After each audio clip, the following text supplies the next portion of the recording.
By the way, nag-vlog kami ng EDSI kagabi. Abangan nyo din po yun. Tiyak.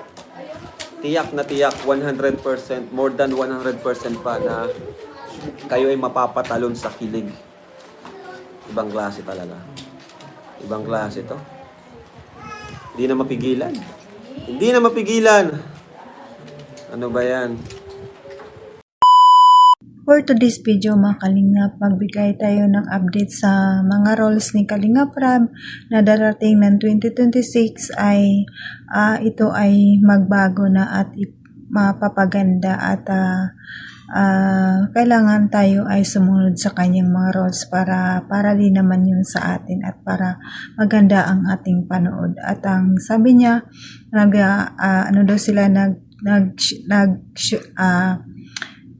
nag-vlog daw sila sa EDSI, mas maganda daw to, mas nakakilig, mayroon daw hindi inaasahan at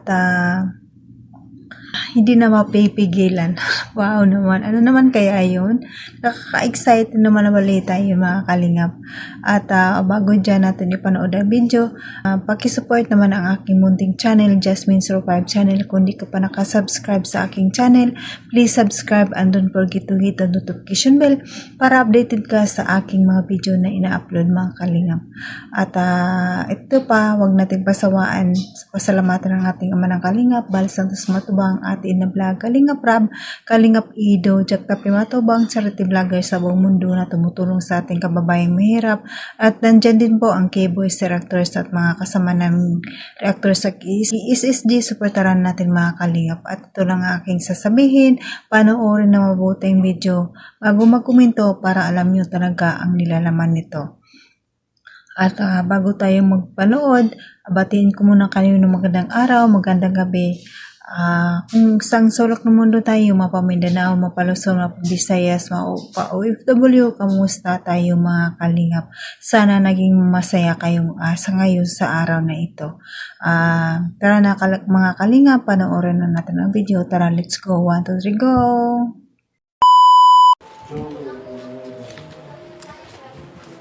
So, about sa rules naman po, this coming 2026 ay siguro next year na po natin yan ilalatag, yung mga rules natin na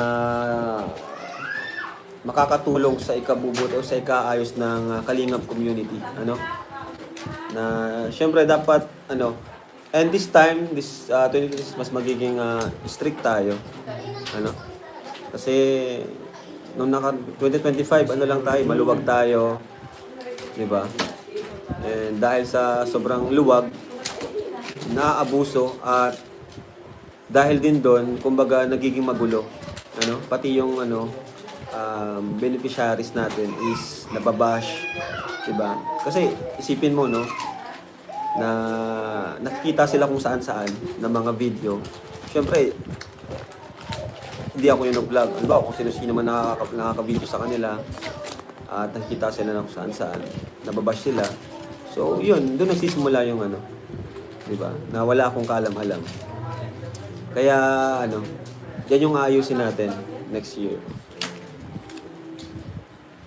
At syempre, sa mga tawag dyan, at yung iba po di alam, pero yung mga beneficiaries ko, actually, sila po mismo nagsusumbong na rin sa akin.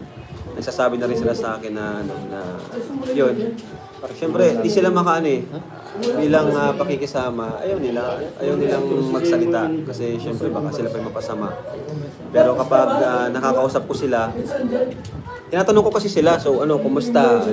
Ano yung gusto mong sabihin sa akin? May pakiusap ka ba o gusto mong And kadalasan yun yung sinasabi na sana na nga daw is bigyan sila ng konting privacy, di ba?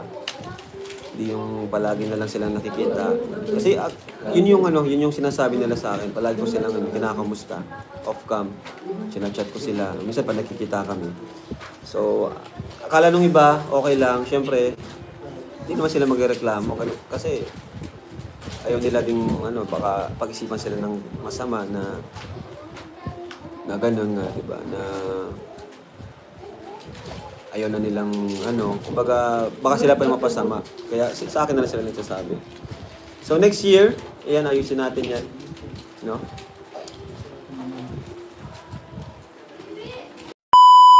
So, ayan na mga kalingap, yan lang muna ang update natin, no?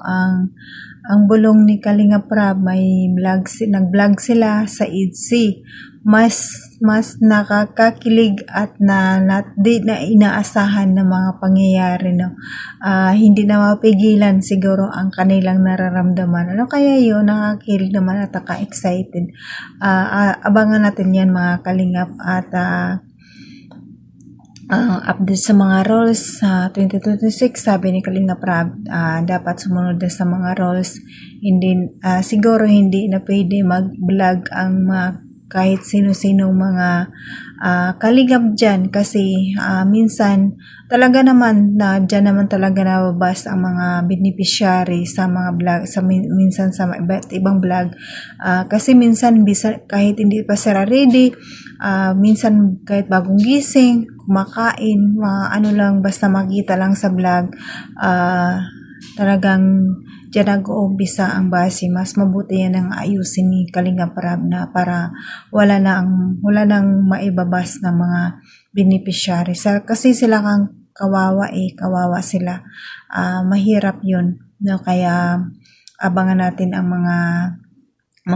mga pangyayari, no? At patuloy pa natin suportaran ang mga vlogs ni Kalinga Prab. I-marathon natin mga kalingap, lalo na ang part 94, no? I-marathon natin para mag 1 million agad. At ang kay Kalingap Ido, i-marathon natin kasi marami din siyang beneficiary na pinapaaral.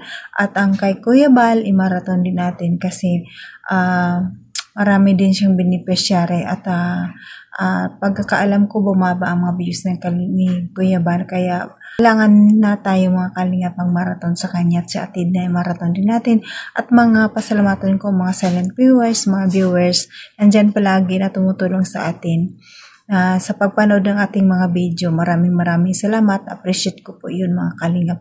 At nandyan din po ang Love Team supporters, EDC supporters, Victory supporters, Zoomcar supporters, at mga iba pang Love Team supporters, Panjo supporters, marami pang iba.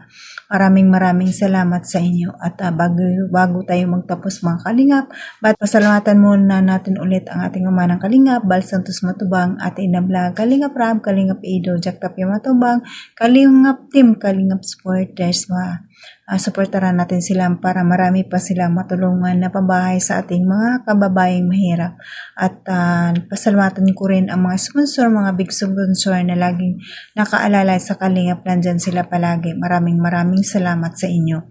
At sa mga kapwa kong OFW, mag-ingat tayo kung saan man tayo naroon ngayon. Magpakasaya lang tayo and enjoy your life, no? Kasi mahirap magkasakit dito sa ibang bansa, walang tutulong sa atin, kundi ang ating sarili, mga kalingap. Kaya alagaan natin. Ang buhay ay maiksi lang, kaya kailangan natin alagaan. Hanggang dito na lang. God bless at all, and God bless all mga kalingap. Bye-bye!